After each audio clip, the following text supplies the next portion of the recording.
After Dungeons came out, Slayers have been almost forgotten by about everyone, as most YouTubers with the exception of Furball stopped making Slayer content entirely. And it left me thinking, has anyone done a guide on the best method to do Slayers?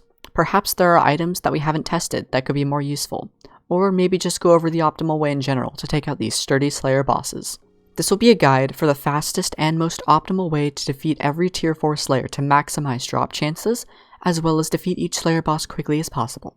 If you enjoy my content, remember to leave a like on the video, and subscribe for daily Skyblock videos, ring the notification bell for good luck, and check the description for all the goods. Join my Discord to stay up to date with the community. Thanks, and enjoy the video. The first thing I want to say is that Slayers are not my turf. There's a great YouTuber who's dedicated his channel towards Slayer content, investigating profit margins, and slaying a lot of bosses. I'll leave a link to Furball in the description, so if you're interested in the math behind Slayers, he's your guy. Anyways, let's get into some unique ways to beat Slayers super fast you may not have seen.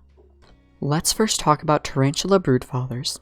Terra Slayers take place in the spider's den, where the general idea is to run around the spider's den with a bow, shooting at nearby spiders, while the homing arrows trail in front, behind, in every which direction, defeating every spider in sight.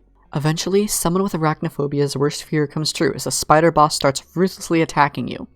If the spider gets too far away from you, it will do a flying leap to try and hit you, jumping through walls and other players just to land some hits. The best armor for the job is undoubtedly the Tarantula set. This set lets you deal double damage every 4th strike, and also gives extra defense to spiders when you're attacking them. Not to mention the boots let you double jump and kinda fly around a bit, which is very handy when you're trying to kill a bunch of spiders. The best pet for the job is actually the Tarantula pet. This is because the Tarantula pet lets you get up to 40% increased combat XP from spiders, making it 10% faster than wolves. Just slap a lucky clover on this thing and you'll be good to go. Now the bow is where my opinion may differ from the common judgment. I would actually recommend getting yourself an explosive bow. And the reason for this is because when you're using a Revenant or a hurricane bow, and you're trying to attack the spiders, more often than not, your arrows will go flying into a nearby wall, making it impossible to hit nearby spiders. However, with the explosive bow, this isn't the case, because if you shoot a wall, you can still actually hit spiders nearby. Like, check that out. Boom. Still hit that one. Still hit that one. And you can shoot really far away and still get groups of spiders. I just missed. So if you're looking to shave off a little bit more time, I think explosive bow will do actually much better than the hurricane bow, or the Revenant's bow. If you didn't know, there's a command called /pets that opens the pet menu, no questions asked, as soon as you want. You could be in the middle of fighting a Slayer boss and you could just /pets, boom, open your menu up.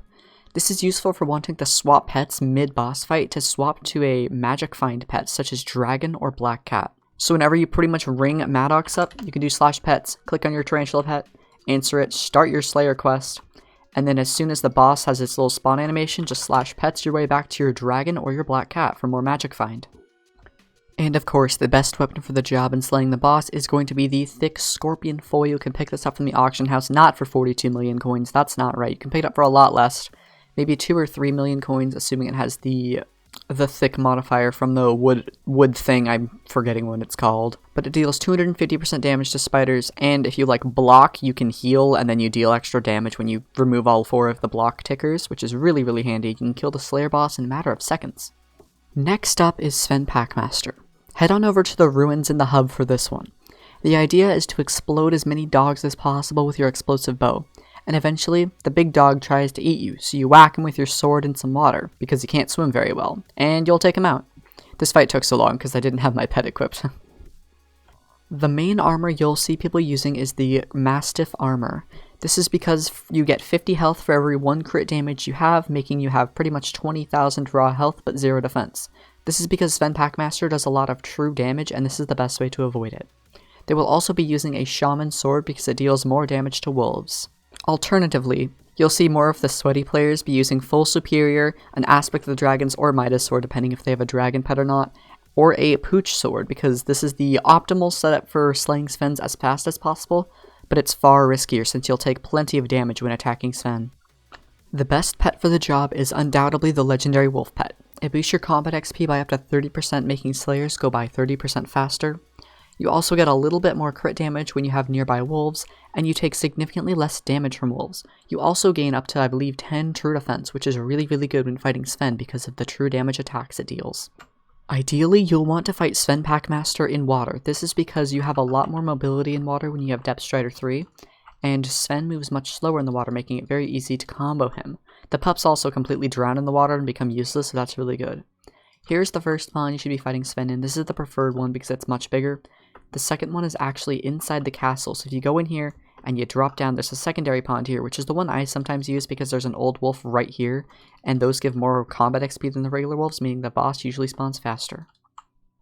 The last boss we're going to talk about today is definitely the easiest one of the three, and this is going to be the Revenant Zombie Slayer. The idea behind this one is you run around in the crypts you shoot your bow to slay as many zombies as possible. Eventually the big zombie will spawn, and just whack him with your sword until he's dead. For this boss, I would just recommend superior dragon armor. You might be able to get away with strong dragon armor, but probably not. Superior dragon armor, mana flux, and you should be good to go. The Slayer specific gear for zombies really isn't that helpful compared to the other two, so I wouldn't recommend just seeking it out.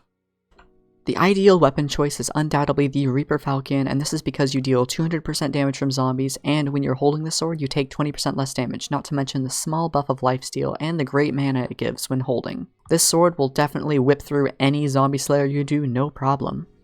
Now, while the explosive bow will do just fine like with the other two slayers, I can't help but mention the Mosquito bow because it can shoot up to 6 zombies at a time because of its really nice ability to just shoot one super strong arrow. And with piercing, this bow works exceptionally better than the others for slayers. Before I end the video, there are 2 more things I would like to go over that will make slayers a lot easier. The first one is obviously use god potions when you're doing slayers. You'll be able to run much faster and deal much more damage. This is pretty obvious, but I did have to mention it just so that one person in the comments wouldn't say, hey, you forgot to mention god potions. So there you go, god potions, definitely use them, get them every hour. And for talismans, I strongly recommend everyone uses an attack speed build that gives 100 attack speed, or at least as close to 100 as possible. This is because it effectively doubles your damage per second, and you can attack the mob more, meaning you'll take less hits from it because you can combo it just a little bit better, because slayers are very hard to combo. That's just about it for today's video. If you found it useful, remember to leave a like, and check out some of my other Skyblock guides to learn even more. I'll leave a playlist to my best Skyblock guides in the end card for you. Remember to subscribe if you like my content. It means the world to me as it's tough for smaller channels out there to find their audience. I try to post Skyblock videos every day for you all, so it means a lot when people click that red button. And turn on the bell so you can be the first to see Skyblock guides and maybe unique money making methods so you can take advantage of them first. Anyways, thanks again, and have a good rest of your day. Take care.